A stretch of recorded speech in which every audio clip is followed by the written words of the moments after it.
Hello guys, welcome back to my channel and hope you guys are doing absolutely. तो आज का हमारा blog है Jawa versus Royal Enfield Electra, जो कि 2011 मॉडल है हमारा रॉयल इनफील्ड, और ये जावा है क्लासिक 2018 मॉडल। तो आज हम लोग इन दोनों के बीच में कंपैरिजन करेंगे और देखेंगे कि which one is a better piece in the town. So पहला पैरामीटर जो हम लोग इस पर जज करेंगे जावा और रॉयल इनफील्ड, नीचे देख सकते हैं स्पेसिफिकेशन, जो इंजन स्पेसिफिकेशंस एंड ऑल है। तो उसके कारण मैं रॉयल इनफील्ड को 1 पॉइंट देता हूँ, क्योंकि एक और बात है ग्राउंड क्लियरेंस। अगर आप सिटी राइड कर रहे हैं तो ऑब्वियसली बात है कि आपको पॉट होल्स एंड ऑल मिलेंगे, तो उसके लिए जावा नहीं बना हुआ है। जावा बना हुआ है क्रूजिंग के लिए, और वो भी हाईवेज़ में। आप देख सकते हैं इसका क्लियरेंस कुछ ज़्यादा अच्छा नहीं है। अभी दोनों बाइक वैसे मेन स्टैंड पे लगे हुए हैं तो आपको पता नहीं चलेगा, लेकिन जावा की क्लियरेंस बहुत ही कम है। अगर थोड़ा सा भी कोई पॉट होल्स आएगा तो उसका जो मेन स्टैंड है लड़ जाता है उससे। पर रॉयल इनफील्ड में ये बात नहीं है। रॉयल इनफील्ड का क्लियरेंस बहुत ही सही दिया गया है, तो इसको 1 पॉइंट इसमें मिलता है। तो लुक्स में आप देख सकते हैं कि इसको थोड़ा बहुत बॉब्ड लुक बताने का कोशिश किया गया है। अगर मैं इसमें सिंगल सीट लगा दूंगा तो it will be a bobber, और इसका जावा का लुक जो है वो पहले वाले जो 80s में जावा आता था उससे इंस्पायर्ड है। तो जावा में जो स्टार्टिंग इग्निशन की दिया गया है वो साइड में दिया गया है, और जबकि बुलेट है उसमें दिया है आगे, जो कि इसको थोड़ा माचो लुक बना देता है जावा को। आप जावा के इंजन्स में देखेंगे तो ज़्यादा स्पेस नहीं दिखेगा आपको इसमें, देखिए देयर इज़ नो स्पेस।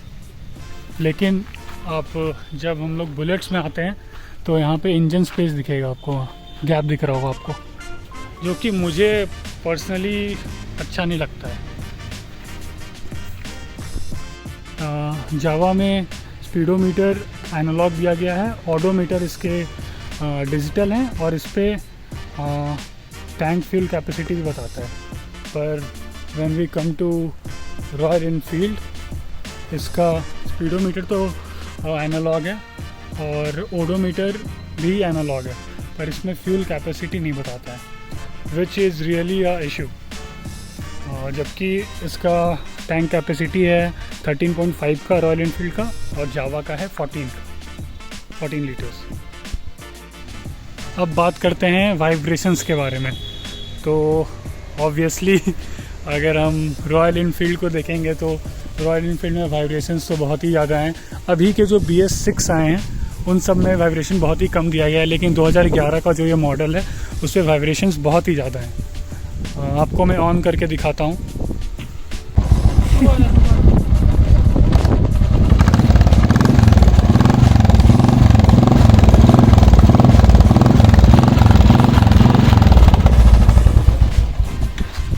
और अब हम चलते हैं जावा का वाइब्रेशन टेस्ट करने के लिए। एक्चुअली वाइब्रेशंस तो हमें जब बाइक स्पीड पर रहेगी तब पता चलेगी, लेकिन जो एक इंजन स्टार्टिंग स्पीड होता है उससे हमें पता चल जाएगा कि इंजन जो हाई स्पीड पे रहेगी तो क्या आवाज़ करेगी, आवाज़ से पता चलता है।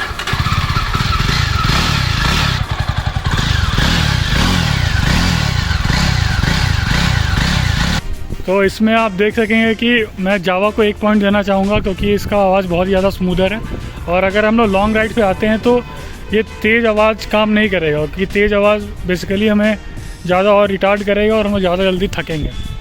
सो for long rides Jawa 1 point Jawa को देता हूँ।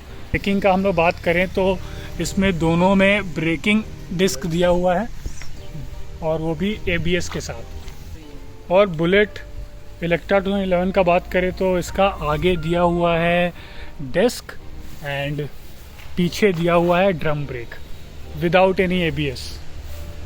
सो यहाँ भी पॉइंट्स देखे जाएँ तो इतनी हैवी बाइक में मैं तो चाहूँगा कि मुझे ABS मिले और डिस्क भी रहे, तो फिर ये पॉइंट भी जाता है हमारा जावा को। हम लोग दोनों के माइलेज पे बात करते हैं। तो पहले रॉयल इनफील्ड इलेक्ट्रा का बात करते हैं। रॉयल इनफील्ड इलेक्ट्रा का ओनर के पास चलिए हम चलते हैं, वो हमें बताएंगे कि कितना इसका माइलेज इनको मिला है कब। So this is our Pappu chacha and ये 9 ईयर्स से इलेक्ट्रा को ओन किए हुए हैं। और आप बताइए बाबूचा, इसका कितना मिलता है माइलेज? ये कंपनी तो 45 बोल रही थी। हाँ। और हम अभी जो अपने पेट के लिए इसको यूज़ कर रहे हैं तो 42 43। ओके, ये तो बहुत ही अच्छा माइलेज है। ओके बाबूचा, और जावा का अगर माइलेज देखा जाए तो इसका कंपनी बोला है कि 30 to 35 मिलेगा, लेकिन मुझे ये फील नहीं हुआ है। मुझे ऐसा लगता है कि ये 25 दे रही है, 25 to 30 के आसपास देती है। तो माइलेज में पॉइंट मिलेगा हमारे रॉयल इनफील्ड इलेक्ट्रा को। और अब मैं बहुत ही इम्पॉर्टेंट एक टॉपिक पे आने वाला हूँ, जिससे हम लोग ये भी डिस्कस करेंगे कि बुलेट में आवाज़ क्यों होती है और जावा में आवाज़ क्यों नहीं होती। जावा का जो बोर बाय स्ट्रोक लेंथ है वो 75/65 का है, और ये आरी का जो बोर बाय स्ट्रोक लेंथ है वो 70/90 का है। तो जो भी अगर इंजन का स्ट्रोक लेंथ ज़्यादा होगा, जैसे आरी का 90 दिया हुआ है और बोर उसका कम है, तो उसको ज़्यादा डिस्टेंस ट्रैवल करना होगा पिस्टन को, तो विच मेक्स नॉइज़, तो जिसके कारण आरी और ये सब इंजन्स में आवाज़ आते हैं। ये सब जितने भी इंजन्स होते हैं वो उसको बोर बाय स्ट्रोक लेंथ उसका कम बनाया जाता है। और जो कि जावा हो गया, फिर से KTM हो गया, इन सब का बोर बाय स्ट्रोक लेंथ होता है जो वो ज़्यादा होता है, इसका स्ट्रोक कम होता है, तो पिस्टन को कम डिस्टेंस ट्रैवल करना पड़ता है, जिसके कारण आवाज़ उतनी नहीं होती है। सो जो हम लोग थम थम आवाज़ सुनते हैं आरी में, that is basically piston moving from top end centre to bottom end centre. Jawa के इंजन में 4 वाल्व्स दिए गए हैं, and when it comes to Royal Enfield इसमें सिर्फ 2 वाल्व्स दिए गए हैं।